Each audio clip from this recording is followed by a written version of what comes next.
अति भागवत और कहा कथी कीजे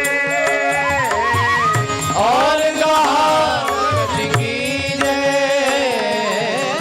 कृष्ण नाम बिनु जन्म बाधी कृष्ण नाम बिनु जन्म बाधहि बिरथा काहे जीजे बिरथा काहे जीजे मन कृष्ण नाम कही मन कृष्ण नाम कही कृष्ण नाम रस बहो जात है कृष्ण नाम रस भयो जात है त्रिषावंत हुए पीजे त्रिसावंत है पीजे सूरदास हरि शरण ताकिए सूरदास हरि शरण ताकिए सूरदास हरि शरण ताकिए सूरदास हरि शरण ताकिए जन्म सफल कर लीजिए जन्म सफल कर लीजिए मन कृष्ण नाम कही मन कृष्ण नाम कर लीजिए मन कृष्ण नाम कही मन कृष्ण नाम कर लीजिए इस श्लोक में समुच्चरण, बहुत से लोग कहते हैं कि मन में ही जपो, बाहर किसी को पता मत चलने दो। अच्छी बात है, हम उसका निषेध नहीं कर रहे हैं, मानसिक जप का निषेध नहीं है। पर यहाँ आचार्य चरण कीर्तन की बात कर, समुच्चरण माने संकीर्तन, नाम संकीर्तन। इसका आशय क्या है? समुच्चरण, देखो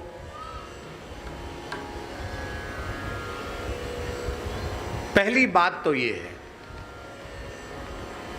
कि आरंभिक साधना काल में, माने आरंभिक अवस्था का जो साधक है वो अधिक समय तक मानसिक नाम जप नहीं कर सकता। जो लोग कहते हैं हम मानसिक करते हैं, उनको पूछो कि ईमानदारी से बताओ कि मानसिक जपने का तुम अभ्यास तो कर रहे हो, लेकिन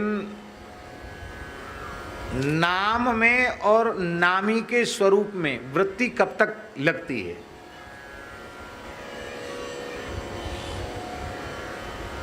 तो ये कहना कठिन हो जाएगा। और बार बार प्रमाद भी होता है, छूट गया छूट गया छूट गया। अथवा नाम जप हो भी रहा है तो नाम जप कर्ता को उसका लाभ हो रहा है, पर जब वह भगवान के प्रेम में विभोर होकर कीर्तन करता है नाम का, भगवान के नाम का संकीर्तन करता है, उच्च स्वर से भगवान के नाम का उच्चारण करता है, तो भीतर से भगवान का स्मरण, कानों से भगवान के नाम का श्रवण और जिह्वा से भगवान के नाम का कीर्तन, तीन तीन गुनी भक्ति, स्मरण भक्ति, श्रवण भक्ति और कीर्तन भक्ति, त्रिगुणित तो भक्ति हो गई, तीन गुनी तो भक्ति हो गई। कीर्तन करने से भक्ति त्रिगुनी हो गई। और सबसे ऊंची बात यह है कि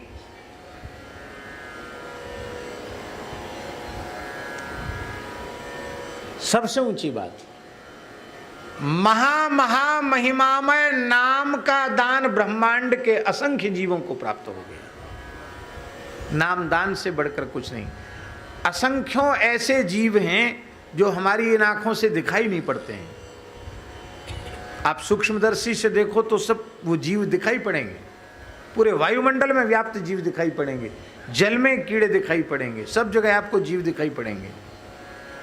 असंख्य जीव हैं, ऐसे जीव हैं जो क्षण भर में पैदा होते, क्षण भर में समाप्त हो जाते, जिनको हमारी आंख नहीं देख सकती। और वो जो क्षण भर में पैदा होकर समाप्त होने वाले हैं, उनको भी नाम का दान मिल गया। वे भी संस्कृति के चक्र से छूटकर भगवान के धाम को चले जाते हैं। इसलिए कीर्तन करने वाले के जैसा पुण्यात्मा, धर्मात्मा पूरे ब्रह्मांड में और कोई दूसरा नहीं। इसलिए सर्वात्म स्नपनम परम विजयते श्री कृष्ण संकीर्तनम। उच्चारण वैखरी वाणी से उच्चारण करें। वैखरी वाणी से नाम का उच्चारण करते करते और फिर मध्यमा वाणी में नाम उतर जाएगा, जिसको अजपा जप कहते हैं। मध्यमा से नाम कीर्तन करते करते पश्यंती में चला जाएगा और नाम वैखरी से जपते जपते कीर्तन करते करते नाम परा तक पहुंच जाएगा। नाम से ही सब कुछ हो जाएगा, कुछ भी बाकी नहीं रह जाएगा। इसलिए भगवान नाम को सर्वोपरि मान करके नाम की शरण ग्रहण कर ले। बोलो भक्तवत्सल भगवान की। और एक बात और है, कभी मरने की इच्छा न करे। बोलो भक्तवत्सल भगवान की। क्यों मरने की इच्छा क्यों न करे?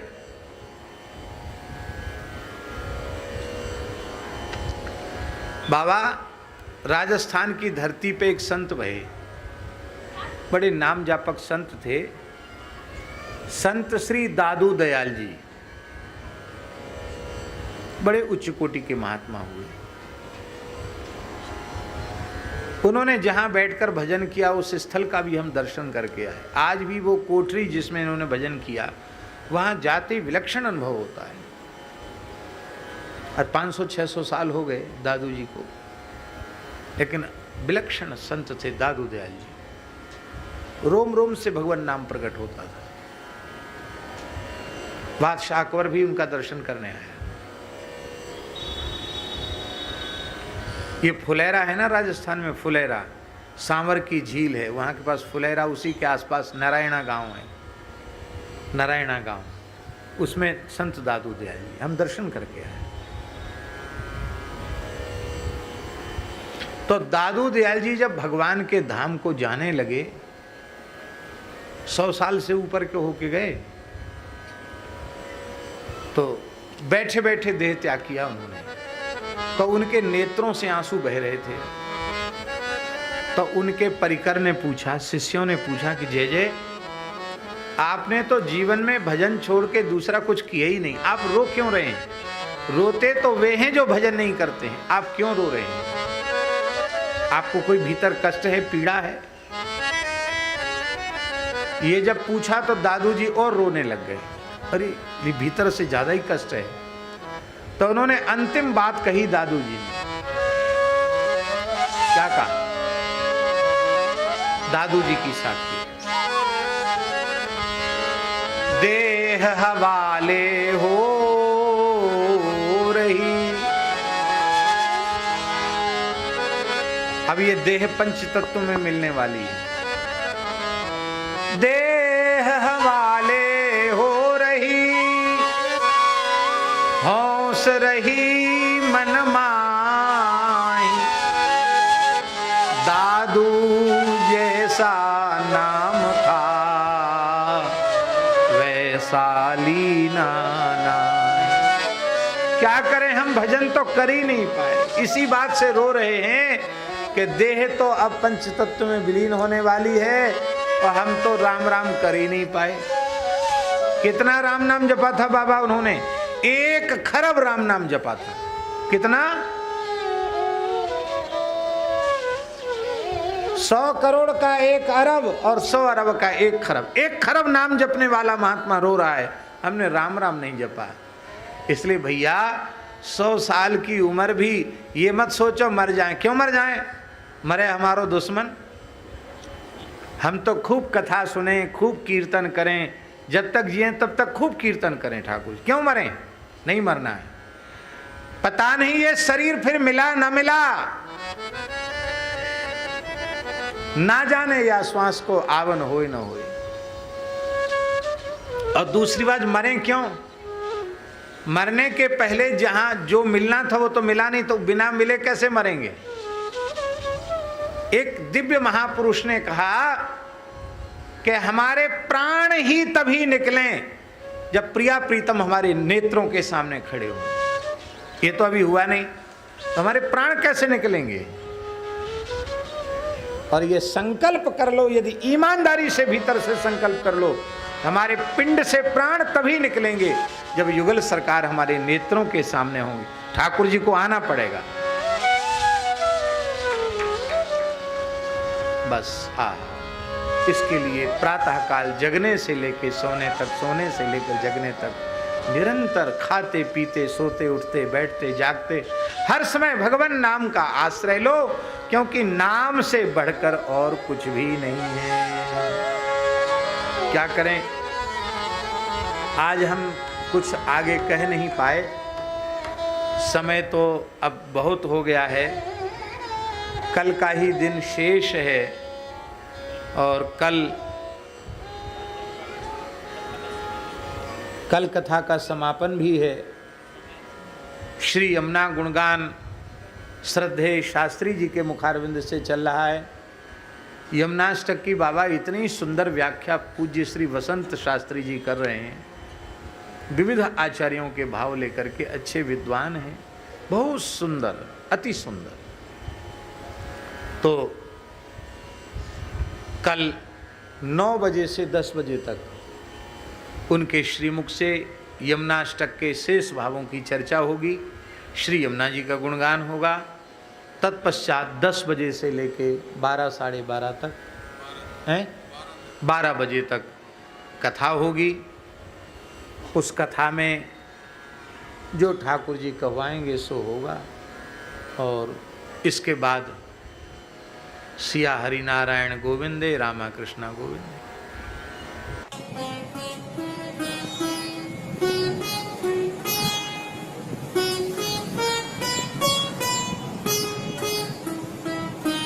श्री सीताराम प्रतिदिन सत्संग एवं दर्शन के लिए श्री महाराज जी के ऑफिशियल चैनल को जरूर सब्सक्राइब करें।